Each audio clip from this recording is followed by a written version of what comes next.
In 1995, BBC Radio 3 interviewed David Foster Wallace in New York. Then 33 years old and largely unknown in this country, he was thoughtful, intense, and entirely dedicated to the seriousness of his craft. Well, if you talk to a fiction writer, you're going to get a prejudiced view. There's something magical for me about literature and fiction, and I think it can do things not only that pop culture can't do, but that are urgent now. One is that by creating a character in a piece of fiction, you can allow a reader to leap over the wall of self and to imagine himself being not just somewhere else, but someone else, in a way that television and movies, that no other form can do. Because people, I think, are essentially lonely and alone and frightened of being alone.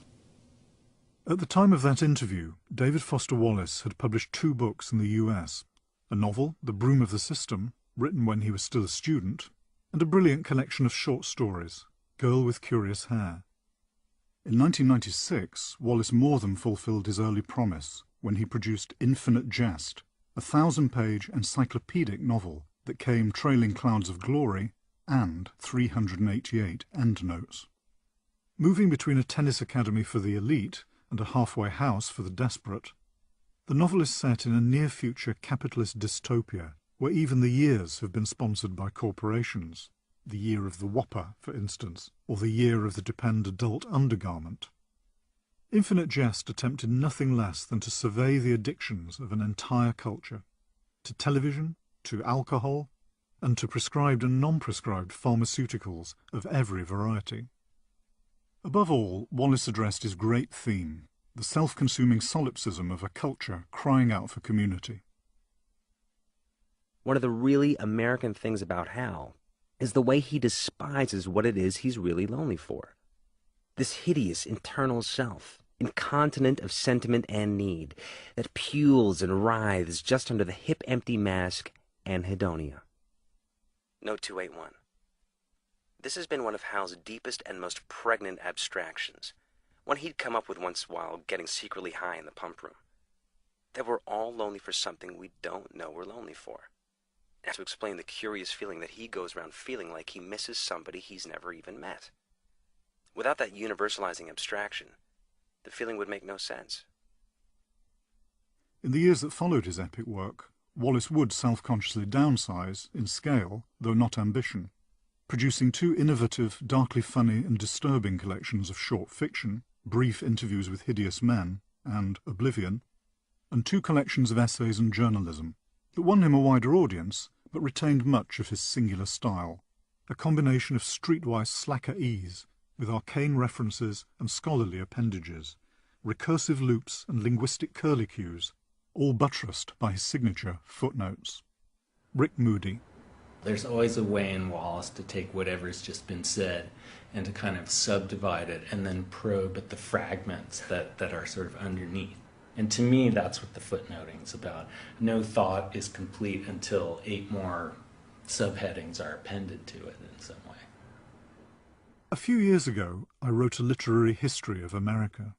I stopped at the generation before Wallace's, the generation of Saul Bellow, Philip Roth, Thomas Pynchon and Don DeLillo.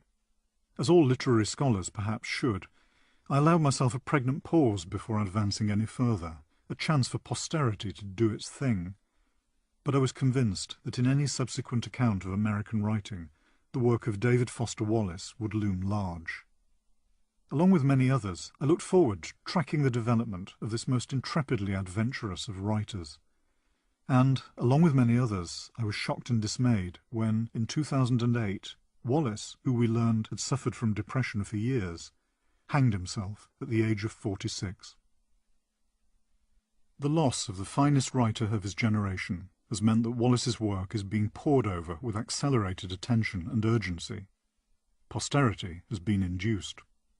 The Reputation will be the focus of even more intense attention in April, when his unfinished novel, The Pale King, is published. It's hard to think of a recent serious novel that has been more eagerly anticipated. How The Pale King will affect that reputation is difficult to foresee, but what seems certain is that Wallace, even in his last moments, wanted to ensure that at least some of the novel he struggled with for many years would see the light of day.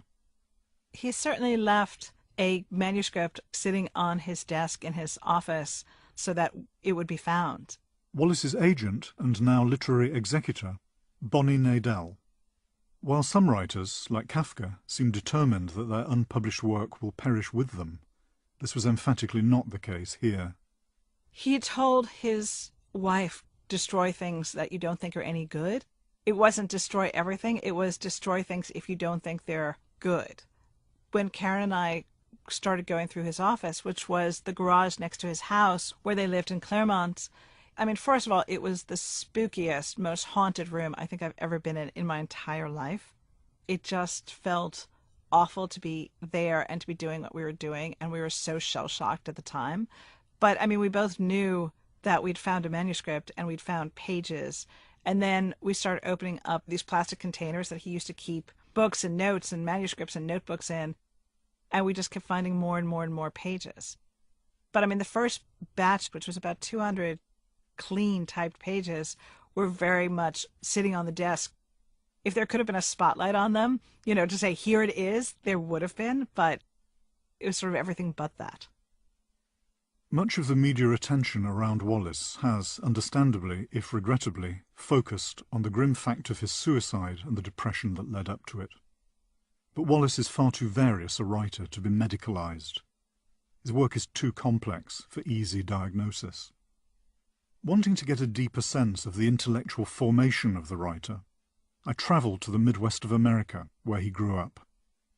Wallace was the son of intellectuals, his father an eminent philosopher, Wittgensteinian and teacher of ethics, his mother a distinguished grammarian. As a boy, David was a prodigy in many ways, conducting Socratic dialogues with his father at an unfeasibly early age, and manifesting a precocious interest in logic, grammar, geometry and algebra. As your train slices through the flat landmass of Illinois, you get the peculiar sense that this most globally ambitious and cosmopolitan seeming of writers might, in a strange way, be a regional writer too. A sense that this place shaped his love of geometry, his straight angles, his very American sense of large spaces. Once again, ladies and gentlemen, this train does terminate in Champaign-Urbana. All passengers will be asked to leave the train in Champaign and board buses if they're going down the line to any other station stops down the line. Once again, I was guided around Champaign by Amy Wallace, David's sister, and the dedicatee of his first novel. Together, we toured the flatlands, town grids, and cornfields of Champaign-Urbana. There's a sense of endless space running to the horizon. There's also sometimes, well, quite often, a very geometrical element to the space. And we know that David was very drawn to geometry, mathematics, logic. Does it predate his interest in literature?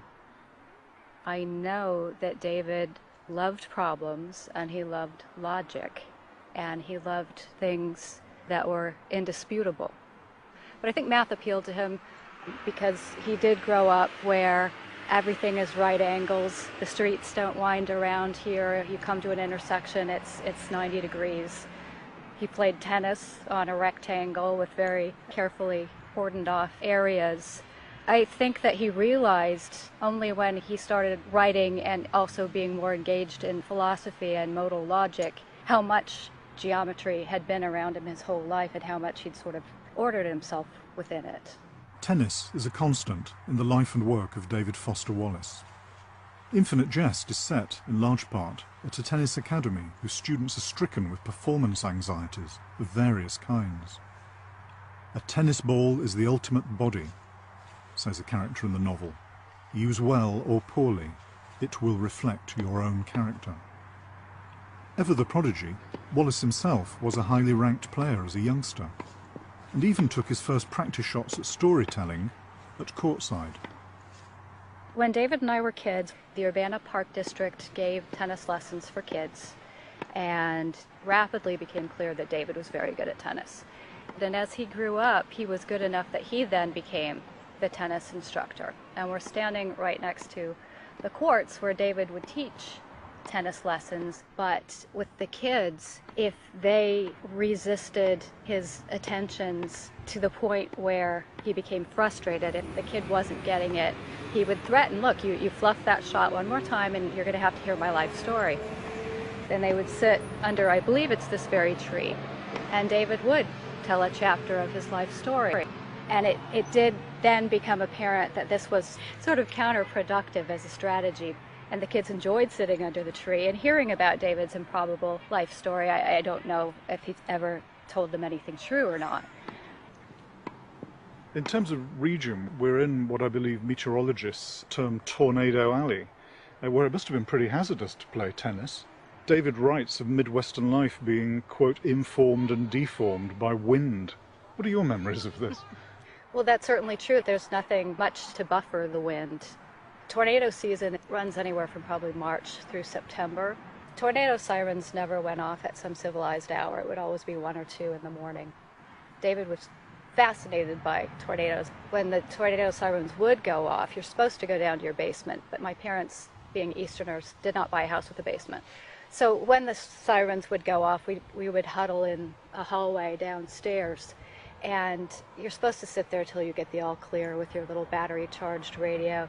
And David would jump up and go outside and look around, and my mother would, get back here, David! And he said, I'll see it before it picks me up. In an early autobiographical essay, Wallace records the recreational hazards of playing tennis in tornado country. Then the whole knee-high field to the west along Kirby Avenue all of a sudden flattened out in a wave coming toward us as if the field was getting steamrolled. Antitoy went wide west for a forehand cross, and I saw the corn get laid down in waves and the sycamores and the copse lining the ditch point our way. I seem to remember whacking a ball out of my hand at Antitoy to watch its radical west-east curve, and for some reason trying to run after this ball I'd just hit. But I couldn't have tried to run after a ball I had hit. But I remember the heavy, gentle lift at my thighs, and the ball curving back closer, and my passing the ball and beating the ball in flight over the horizontal net, my feet not once touching the ground over 50-odd feet. If Wallace is, in a weird way, a regionally specific writer, he is like no other. Often he translates the great Midwestern outdoors, or the joys of tennis, into mathematical or scientific terms. He attended Amherst College, intending to major in philosophy and maths.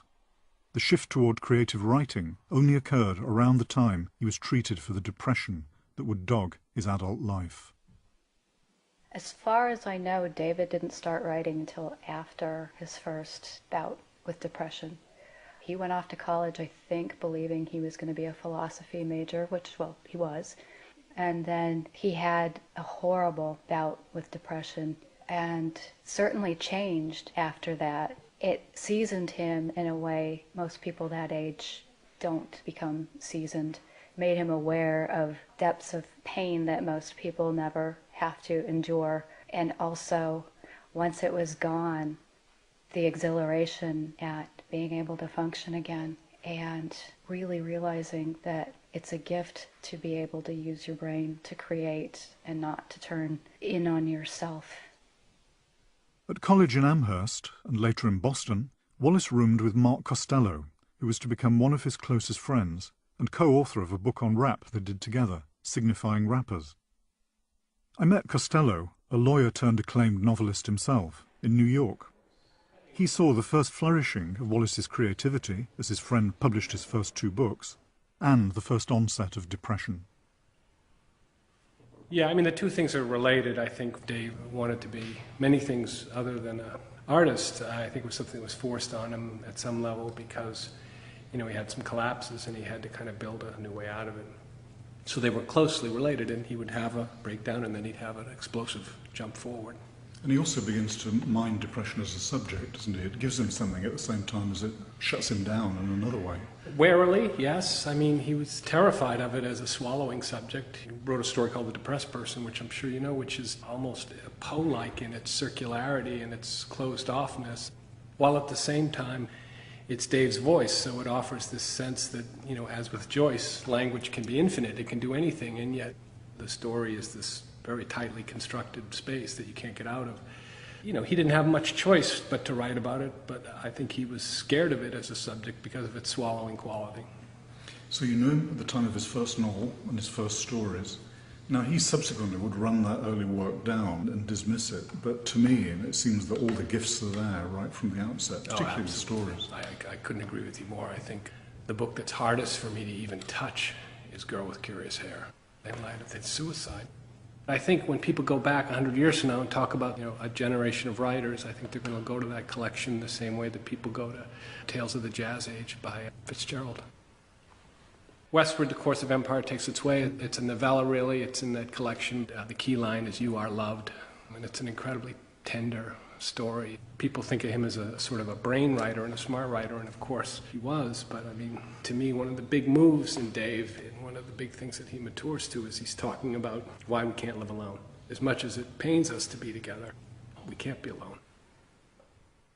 We all have our little solipsistic delusions, ghastly intuitions of utter singularity, that we are the only one in the house who ever fills the ice cube tray, who unloads the clean dishwasher, whose eyelid twitches on first dates, that only we fashion supplication into courtesy, that only we hear the whiny pathos in a dog's yawn, the timeless sigh in the opening of the hermetically sealed jar, the minor D lament in the vacuum scream, that only we feel the panic at sunset the rookie kindergartner feels at his mother's retreat, that only we love the only we.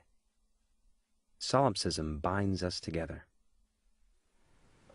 So this tension, or maybe just movement, happens throughout all his work, between Baroque style and innovation and experiment and love, people, directness, emotion. Absolutely. You know, you can pick one of these famous 75-word sentences, and there's 10 different tonalities in those sentences. He invites great readings because it's almost like you're going along the wall tapping it with a hammer to find the hollow spots, and it's one sentence.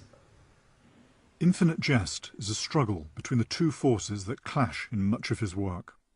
On the one hand, the loneliness and solipsism of addiction, and on the other, the empathy and fellow feeling of community, the desperate need to get beyond the self. I think some of the inspiration obviously came from the halfway house in Boston. Bonnie Nadell. I think he met people he would not have met otherwise in his life, and he saw people go through all sorts of hardships, and because of that, I think he did see a sense of community he might not have otherwise seen. I mean, David was always writing his way out of loneliness and writing his way into talking to other people. So I think it was hearing people tell stories and learning that people can tell stories in all sorts of ways, and that the people, whether in AA or NA or in the halfway houses, were telling stories in the best way they knew how. Gately's found it's got to be the truth is the thing. He's trying hard to really hear the speakers. He stayed in the habit he developed as an Ennet resident of sitting right up where he could see dentition and pores, with zero obstructions or heads between him and the podium, so the speaker fills his whole vision. The thing is, it has to be the truth to really go over here. It can't be a calculated crowd pleaser, and it has to be the truth, unslanted, unfortified, and maximally unironic. An ironist in a Boston AA meeting is a witch in church. Irony-free zone. In Wallace's fiction, irony is the enemy. A once useful tool, it is now ubiquitous and empty, co-opted by TV and crass entertainment.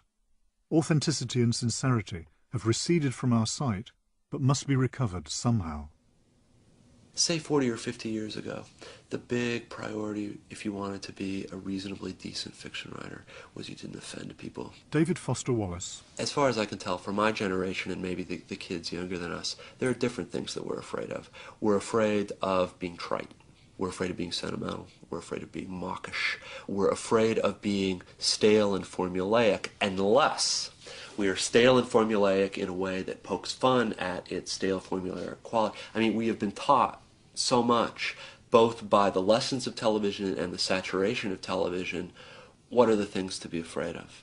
And one of the big reasons why irony, I mean, it's been the kind of the mode of discourse in the culture for the last 30 years, has really ceased to be palliative or helpful is that irony is this marvelous carapace that I can use to shield myself from seeming to you to be naive or sentimental, or to buy the lush banalities that television gives, right? If I show you that I believe that we're both bastards and that there's no point to anything and that I was last naive at about age 6, then I protect myself from your judgment of the worst possible flaw in me, sentimentality and naivete, the way a proper appearance of decorum would shield me from your judgment of me as deviant or offensive 30 or 40 years ago.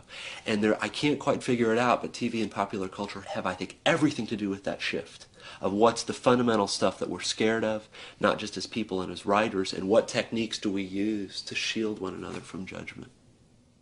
Novelist Rick Moody, like Wallace, part of a generation of writers immersed, drenched in popular culture, was one of those who responded to Infinite Jest's catalogue of addictions.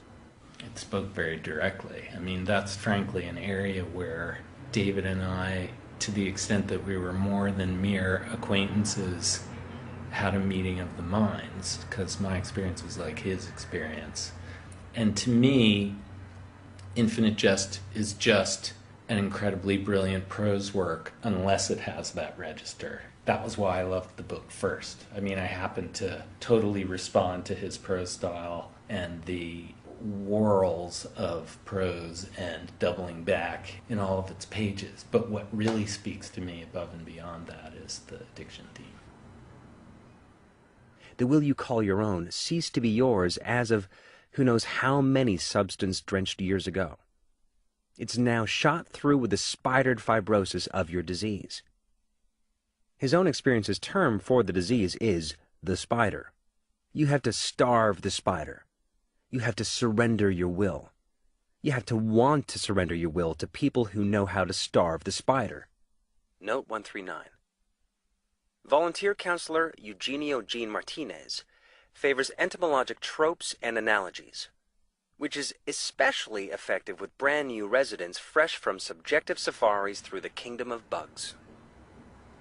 The book's set in an imminent future where everything has become totally commodified, so even dates, year of the depend adult undergarment and so on. And as someone who's written his own dystopic future novels, how do you read Infinite Jest now in terms of where we are now? That predictive layer to me is always an allegorical layer, so you're always really writing about whatever time you're operating in. That said, I think the sort of commodification register of Infinite Jest, that layer of motif, is dramatically right on. And, you know, the 15 years since it came out have done nothing to diminish the savagery of that particular attack. He was right on, and if anything, things have gotten worse. One thing that's really important for me about this work, and it's a reason why I think it's really going to last, is that the political novel in American contemporary literature just has no teeth right now. There aren't really political novels, but there is a sort of savage rebellion at the heart of what was taking place in that book with respect to politics and culture. And that's why it's the book that toppled Updike and Roth and Joyce Carol Oates and made my generation be at the center of American literature, because it sort of goes at things with a real political hunger to try and render the inequities of American culture. He was a man in direct confrontation with the culture, and I think that explains much of his work. The writer of the previous generation most admired by Wallace, the precursor who exposed both the seductive come-ons and the final hollowness of a media-saturated culture most brilliantly, was Don DeLillo. Wallace wrote to DeLillo after Infinite Jest appeared, and they corresponded regularly. In New York, DeLillo told me about the affinity they shared. In Wallace's case, what I really found was a new voice, a quite interesting and new way of writing sentences and paragraphs. And in general, and maybe this is the crux of his work, the way in which his fiction encounters the enormously complex, spin-out culture around us, almost reflected sentence by sentence in his work. I've sometimes thought that the kind of roller coaster sentences he writes are inspired and meant to reflect the world around us simply in its complexity and its enormous stimulus every tenth of a second, wherever we are, anywhere on the planet. To me, his work will always seem youthful, even when a particular character is in some sort of emotional distress, is feeling a certain kind of self-hatred, perhaps. Wallace was youth and doubt from the very first sentence he published until the last sentence he published. There is no way Kate Gompert could ever begin to make someone else understand what clinical depression feels like.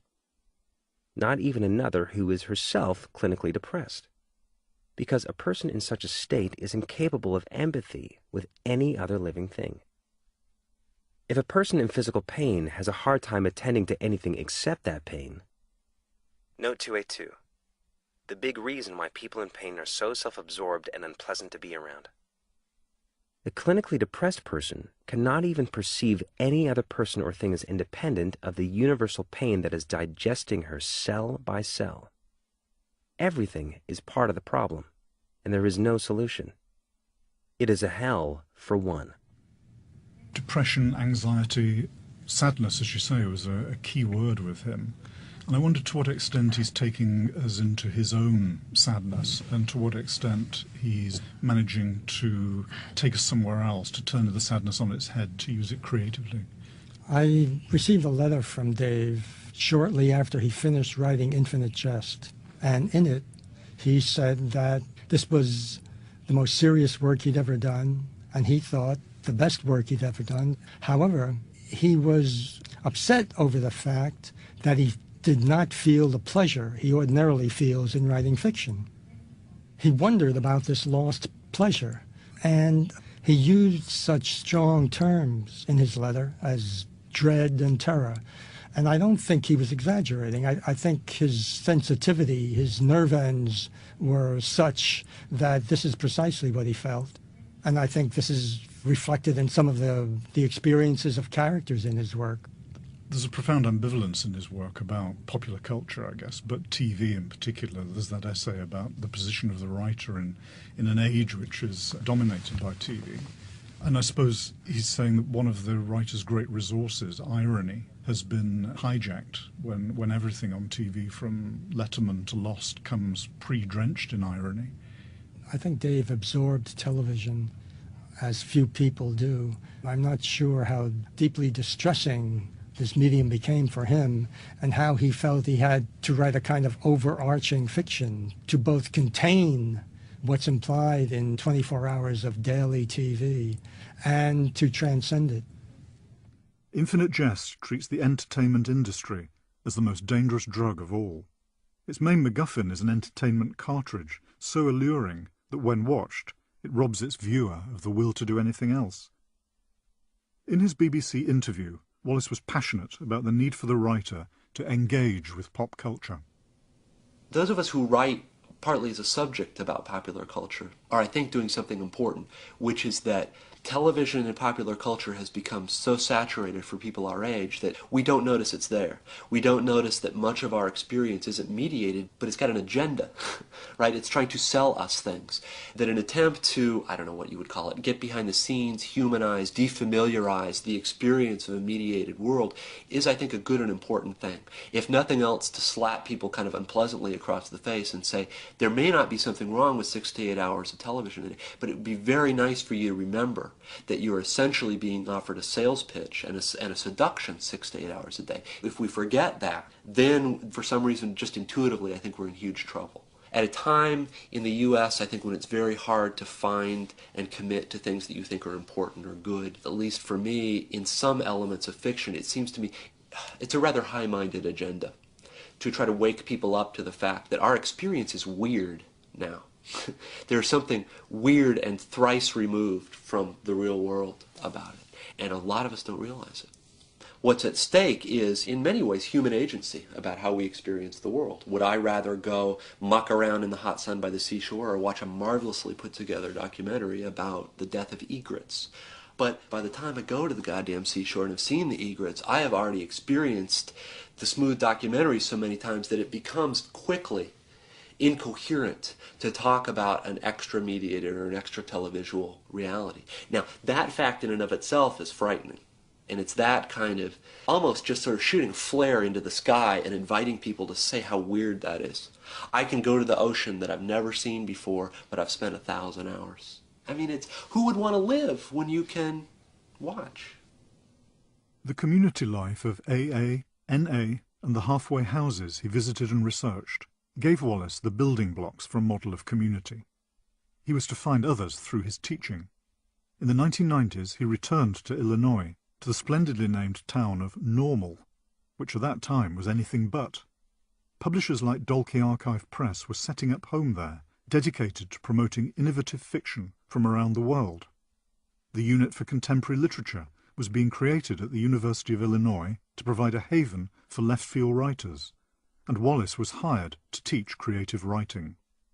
In Normal, I met Curtis White, a novelist, critic and teacher, whom Wallace called a mentor. He recalls a time when Normal became a kind of counterculture in the cornfields. One of my purposes here when I was hired as a creative writer was to remythologize Normal and to make it a center in some sense of contemporary fiction, or especially of the fiction coming out of the American postmodern. So we had quite an interesting literary context here when David was hired in 1993, and David was well aware of that context. David was here for a very particular reason. He really wanted to be here. There was a confusion in David's work that David helped foster himself, in large part because he claimed quite publicly that he was moving away from the postmodern, even though it was obvious to anybody who read his work that he was very much in its tradition. In some ways, David was taken up as part of the very national conversation about moving away from the experimental or the self-indulgent, the narcissistic writing of the postmodern writers towards something that is more quote-unquote human. And David often used that kind of language. But for us here, we just looked at those statements and kind of laughed because it was so obvious to us. Well, for one reason, simply because David chose to be here, that he was really quite comfortable still in that sort of playful, innovative postmodern tradition. Though he satirized postmodern forebears like John Barth and other exponents of metafiction, his work has more in common with them than it does with the more realistic writing he claimed to admire. He once wrote that his work wasn't realistic and it's not metafiction. If it's anything, it's meta, the difference between the two. He seems genuinely to have been seeking not a compromise, but an evolving, self-questioning synthesis, a third way for fiction. He would love to have written like Tolstoy and Dostoevsky, but he was so much aware of the history of fiction that he knew he couldn't. And so what he was trying to do was have it both ways. Charles Harris was head of the department that lured Wallace to Normal, Illinois. A key shift is that whereas in Barth, self-referentiality is almost always calling attention to the text. So you're never allowed to forget that you're holding words in your hand, not a world. In David's work, the self-referentiality reflects the work of the consciousness, trying to rid itself of itself and constantly second-guessing itself. So there's a psychological edge to it. Now, it's there in Barth as well, but in David it becomes dominant. This is literally about 1/1,000,000th of the various thoughts and internal experiences I underwent in those last few hours. And I'll spare both of us recounting any more, since I'm aware it ends up seeming somewhat lame. Which, in fact, it wasn't. But I won't pretend it was fully authentic or genuine either. A part of me was still calculating, performing. And this was part of the ceremonial quality of that last afternoon. Even as I wrote my last note to my sister, Fern, for instance, expressing sentiments and regrets that were real, a part of me was noticing what a fine and sincere note it was, and anticipating the effect on Fern of this or that heartfelt phrase, while yet another part was observing this whole scene of a man in a dress shirt and no tie, sitting at his breakfast nook, writing a heartfelt note on his last afternoon alive. So his primary concern always is with traditional values. Write a fiction that was technically up to date and that actually went a step beyond the postmodernist and yet satisfied the same traditional need for values that he subscribed to. The unfinished, much anticipated novel, The Pale King, searches for some kind of way out from boredom, drudgery, the prison of self, some path toward transcendence. In the New York offices of Little Brown, I met publisher Michael Peach, who has been Wallace's editor since he won the bidding war for Infinite Jest, saying he'd rather edit the book than breathe. His office was filled with stacks of research material Wallace had used for his work in progress. Books on accounting, IRS instruction manuals from the 1980s. A hoard of leaden, bureaucratic tedium that only a mind like Wallace's could ever contemplate alchemizing into literary gold. Michael Peach told me about the formidable task of assembly involved in making these last fragments into a book. The task of assembling The Pale King was grievous at first, then it was exhilarating. The great surprise to me when I began working on it was the joy I felt being in the presence of a world that David had made and seeing how fully he had made it. I had no knowledge of this book before he died. I'd heard from his agent, Bonnie Nadell, just a few sentences. She said he's writing a book about accounting. She said he was writing a book about boredom. She said he was writing about the IRS and had been taking advanced tax accounting classes. Those are the only things I knew about this book. And I was waiting. And then I entered this landscape, which was not just a world he had made, but a world that he had made himself a character in. So I was shocked as I began reading these pages, just 5 months after he died, and there he was on the page. It was a joy to see the work that only he could have done. One of the many fascinating aspects of working on this was determining what was part of the novel, because as it emerged, there are chapters in this novel which are just stories of childhoods, from extremely difficult, bizarre childhoods. It gradually emerged that these are the childhood stories of the characters who, in the present moment of the story, are working in this IRS tax return processing center in Peoria, Illinois. Eventually I came upon a chapter in which one of these childhood characters was an adult and working in the IRS. And I went, that's what's happening here. We're clearly developing a single central story. Characters arriving in Peoria on a particular day in 1985, going into an orientation session, and learning about the world of work that they're going to be entering, which is a world of vast boredom. And part of their onboarding process is tedium survival training. Lane Dean summoned all his will and bore down and did 3 returns in a row, and began imagining different high places to jump off of. He felt in a position to say he knew now that hell had nothing to do with fires or frozen troops. Lock a fellow in a windowless room to perform rote tasks just tricky enough to make him have to think, but still rote. Tasks involving numbers that connect to nothing he'll ever see or care about. A stack of tasks that never goes down. And nail a clock to the wall where he can see it, and just leave the man there to his mind's own devices. So it moved from being what must have seemed initially an editor's worst nightmare. You know, here's the great new novel from the voice of his generation, and his subjects are boredom and the IRS. But then it becomes apparent that there's much more depth to it, that boredom leads somewhere. Is this the great white whale that this vast novel is chasing, or is boredom a hook on which to hang other kinds of story? David loved to set himself enormous challenges. Elmore Leonard famously said, I became successful when I learned to leave out the parts that readers skip. David was thinking about the fact that most of our lives are made up of boring bits. Most of our lives are what he calls irrelevant complexity, things that you just do again and again, and your brain learns to go elsewhere while you're doing them. And most novelists just avoid them. They just compress around the exciting bits. He begins this novel by saying, remember those pages of fine print you skipped over on the way to this page? Go back and read that page called the copyright page, and here's why you have to read the copyright page. And actually makes it a really funny part of the novel about how his publisher is forcing him to publish this true story as fiction, that in fact it's all true. From what little I've seen, The Pale King contains Wallace's trademark breadth of vocabulary, his ability to elevate jargon to the heights of poetry and indeed the heights of comedy. But in what ways do we see a development from the earlier books? The Pale King, on first blush, has a lot of similarities to Infinite Jest. There are the wonderful footnotes right there in the opening scene. There is a structure that similarly you have to take in and accept before you gradually understand how they fit in the story. It would be against human nature for people to read the novel that he left unfinished without looking for ideas about his state of mind as he was writing it. And there's no question that he was struggling with severe depression.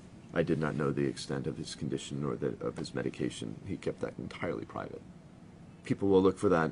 They'll see, I believe, a heroic struggle on these pages. Someone grappling with issues of life and death, like how can one live, was what he was asking himself. And that's what this book is asking, and it's a terrifying question.